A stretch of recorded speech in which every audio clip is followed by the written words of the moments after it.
मंचासीन अतिथिगण हमारे और सामने बैठे हुए सभी सम्मानित बहनों भाइयों, उपस्थित सभी बंधुओं, अभी बहुत विस्तार से इस यात्रा का कारण आप सभी को जानकारी में आया है। निश्चित रूप से बांग्लादेश में बैठे हुए वो हमारे भाई जो बंटवारे में हमसे पिछड़ गए थे, और भारत का यदि विभाजन नहीं हुआ होता तो शायद आज उनको यह सब दिन देखने को नहीं पड़ा होता।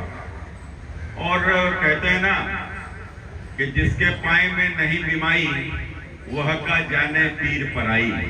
तो क्या मने दर्द दूसरे का दर्द कोई समझ ही नहीं सकता है। दर्द तो चोट तो जिसको लगती है तो दर्द तो उसी को ही होता है।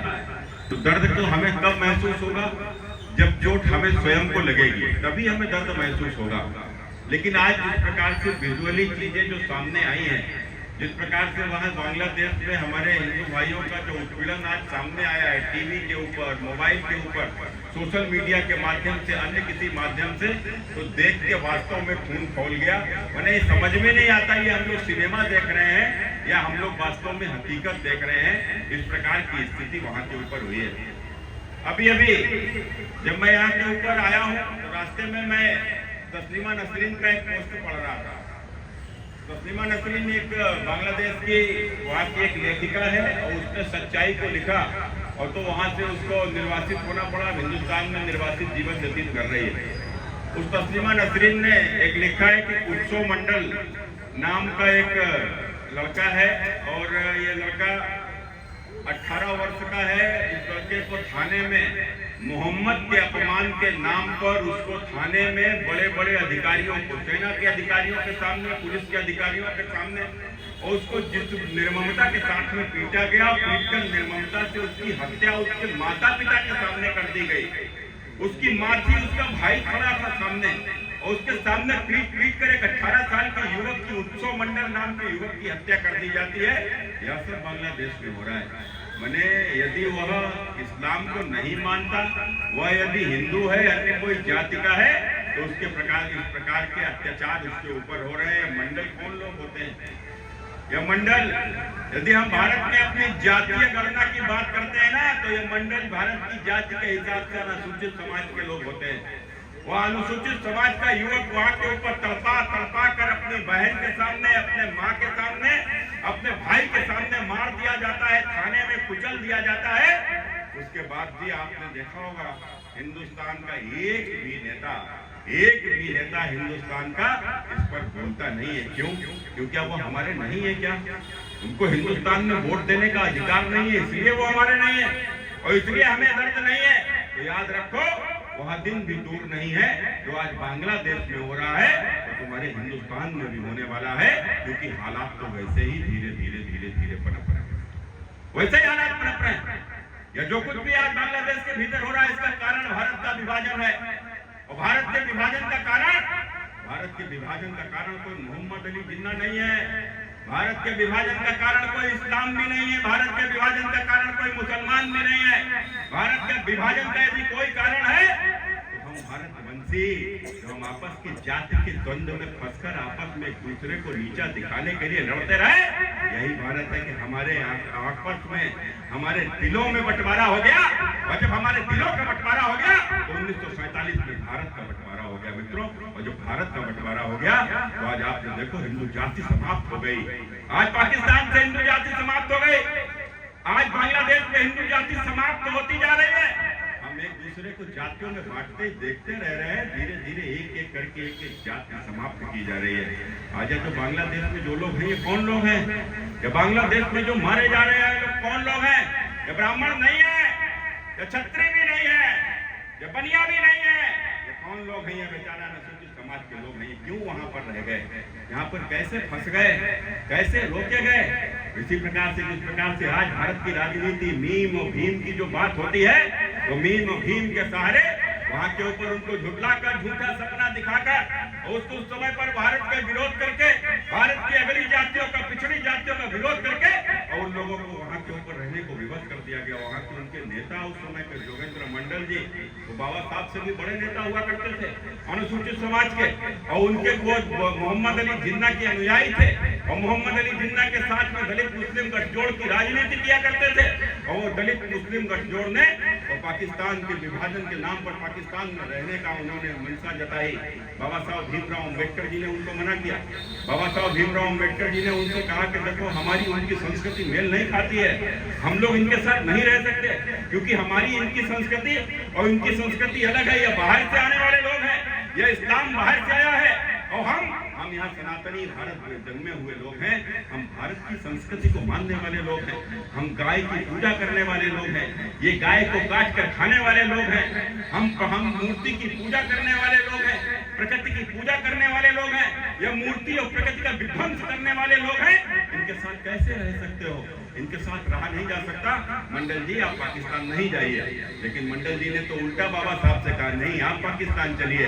लिहाजा बाबा साहब ने मना कर दिया और मंडल जी पाकिस्तान चले गए। दोनों देश का विभाजन हुआ। मंडल जी पाकिस्तान के पहले कानून मंत्री बने और बाबा साहब भीमराव अम्बेडकर हिंदुस्तान के पहले कानून मंत्री बने।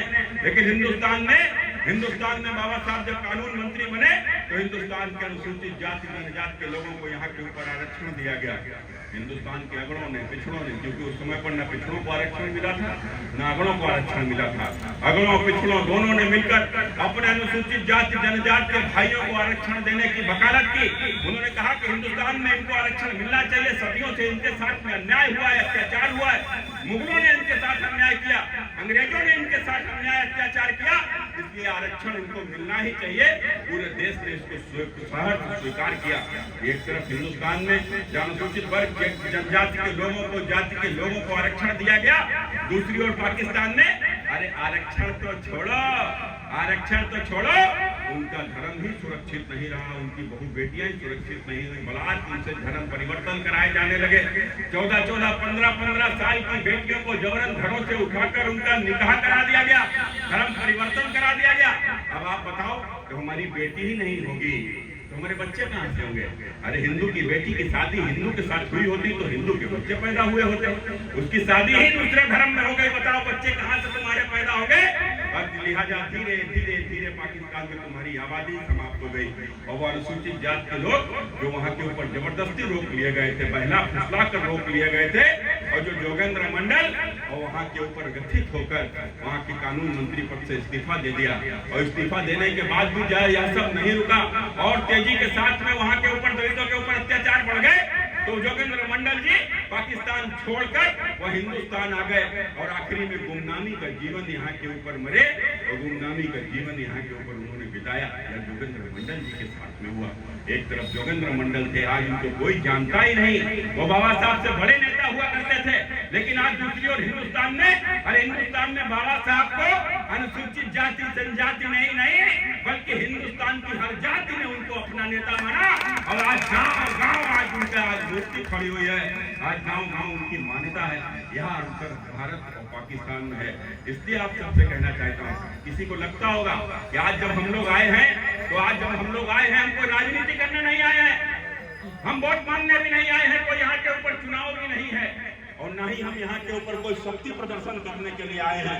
हम तो इसलिए आए हैं यदि आज हमारा जगाना हमारा कर्तव्य है, क्योंकि आने वाले दिनों में जब इस प्रकार की समस्या हमारे सामने आएगी तो उस समय हम नहीं होंगे, विधायक जी भी नहीं होंगे। आज विधायक जी की उम्र है, हमारी उम्र है, और उसके बाद धीरे धीरे हम लोग राजनीतिक रूप से भी शिथिल हो जाएंगे और आने वाले दिनों में हम लोग जीवन में भी नहीं होंगे। लेकिन 20, 25, 30 साल बाद जब इस प्रकार के हालात यहाँ के ऊपर उत्पन्न होंगे तो मित्रों हिंदुस्तान की स्थितियां किस प्रकार की होंगी हम आज उसका वर्णन भी नहीं कर सकते। आपको सोचना होगा, समझना होगा। जब मैं इस बात को कहता हूँ तो मैं जब इस हिंदुस्तान में भारत का एक बड़ा हिस्सा हमसे अलग हो चुका है, जो इस्लामिक हो चुका है, चाहे पाकिस्तान हो, अफगानिस्तान हो या बांग्लादेश का एक बड़ा भूभाग, आज वहाँ के ऊपर हिंदू नाम लेने योग्य नहीं बचा है। यह अफगानिस्तान वही तो है जहाँ से महाभारत की गांधारी आई थी। यह पाकिस्तान वही तो है जहाँ के ऊपर सिंधु नदी के तट के ऊपर हमारे वेद ग्रंथों की रचना हुई थी। जहाँ के ऊपर हमारे वेद ग्रंथों की रचना हुई वहाँ हिंदू नाम लेने योग्य 10 वर्ष बाद नहीं बचेगा। अफगानिस्तान में समाप्त हो चुका है। बांग्लादेश में 7-8% या जनसंख्या आने वाले मैक्सिमम 15 साल में समाप्त हो जाएगी।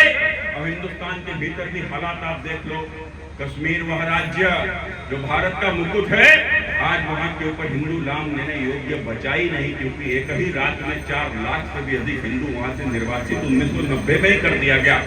कश्मीर में आप कोई नहीं। केरल के हालात इस प्रकार के हैं कि केरल जहां के ऊपर आज 50% हिंदू है, 25% वहां के ऊपर क्रिश्चियन है, 25% वहां के ऊपर मुसलमान है, लेकिन आबादी की दर जानोगे तो जमीन खिसक जाएगी। 100 में 45 बच्चे केवल मुसलमानों के पैदा हो रहे हैं। आने वाले 25 वर्ष बाद केरल की हालत क्या होगी? असम के मुख्यमंत्री ने स्वयं कहा है कि 1951 में असम की आबादी जहाँ के ऊपर 11% मुसलमान हुआ करते थे, आज 40% हो गए हैं। 1941 आते आते इनकी जनसंख्या हमसे अधिक हो जाएगी। कोई हिंदू वहाँ के ऊपर मुख्यमंत्री नहीं बनेगा। यह असम की हालत है। बंगाल आज 33% अल्पसंख्यक वहाँ के ऊपर हो गया है। जिस प्रकार से बांग्लादेश की यह जो हालात है, जो घुसपैठ बढ़ेगी, वहाँ भी उसका भी असर सीधा बंगाल के मिलेगा। आने वाले 15 से 20 साल बाद यह बंगाल भी हमारे हाथ से चला जाएगा। कोई ममता वहां के ऊपर मुख्यमंत्री नहीं होगी। और उत्तर प्रदेश भी पीछे नहीं है। 20% से अधिक आबादी, पश्चिम के आधे से अधिक जनपदों के हालात किस प्रकार से बदल चुके हैं, आधी से अधिक आबादी उनकी हो चुकी है। इस प्रकार से उत्तर प्रदेश भी आने वाले 25-30 साल बाद उत्तर प्रदेश में भी कोई अखिलेश यादव, मायावती, उत्तर प्रदेश का मुख्यमंत्री योगी आदित्यनाथ नहीं होगा। और जब सत्ता तुम्हारे हाथों में नहीं होगी,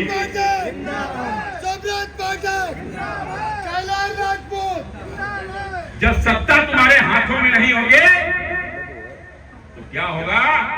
हालात बांग्लादेश के जैसे होंगे, हालात पाकिस्तान के जैसे ही होंगे। इसलिए आप सबसे कहने आया हूँ, कब तक बटोगे, कहां तक बटोगे? बटने के बाद तुम्हारी संख्या क्या है? बटने के बाद तुम्हारी हैसियत क्या है? और आज जो हालात यहाँ के ऊपर या जाति विभाजन के जिस प्रकार से हिंदुस्तान के भीतर शुरू हो चुके हैं, तो कौन सी ऐसी जाति है जो मित्रों बच जाएगी कटने से? मुझे आप बताइए। बारी सबकी आएगी। जो छोटा है उसकी बारी पहले आएगी, जो बड़ा है उसकी बारी बाद में आएगी, लेकिन बारी सबकी आएगी। इसलिए आप सबसे कहने आया हूँ, खासकर यहाँ पर नौजवान साथियों से कहने आया हूँ, आने वाली पीढ़ियों से कहने आया हूँ कि हम लोग तो नहीं होंगे, या होंगे भी तो इस प्रकार से शिथिल खटिया पे पड़े होंगे कि कुछ करने की स्थिति में भी नहीं होंगे। लेकिन उस समय पर वो काला समय तुमको ही देखना होगा, तुमको ही संघर्ष करना होगा।